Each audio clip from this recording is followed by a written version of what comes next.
With our cycled animation finished, we're going to take a look at a way we can extract keyframe data from those infinitely cycled F-curves. There are times when we'd want our infinitely cycled animation to be cut off at a certain point. So let's learn how we can do that within Max.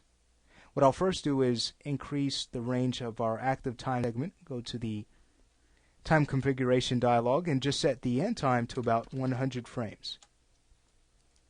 So that will be our cutoff point after frame 100.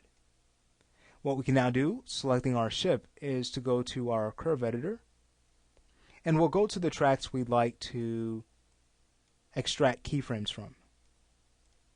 So that's going to be our position Z track and also the rotation Y. We'll control click both. Now with those selected, we'll go to Utilities, Track View, and choose Create Out of Range Keys. With that selected, we get this dialog where we can choose how many frames we'd like to add before our first key using the before parameter, or underneath after will allow us to choose how many frames we'd like to add after our last key. So I'm not going to add any keys before the first. I'll set this to 0. And for the last, being that we want to move from frames 33 all the way to 100, we'll set our after value to about 67.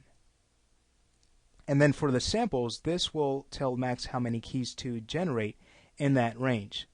So you'd probably want to increase your samples range to a point where you can have enough keyframes to preserve your animation, but you don't want to go overboard with this. If you add too much, it might be problematic to go in and later edit your animation.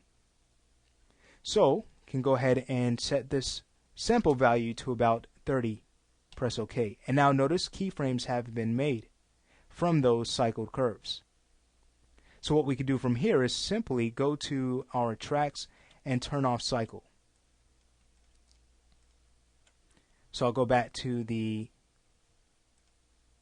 out of range types and make sure that that's going to be set to constant.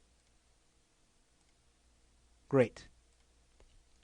Alright, well now that that's done, notice that the animation, if we were to check this out, I'll close out dialog and I'll also close out the curve editor temporarily and increase our end range. So you'll notice that the animation will continue all the way till frame 100 and then stop.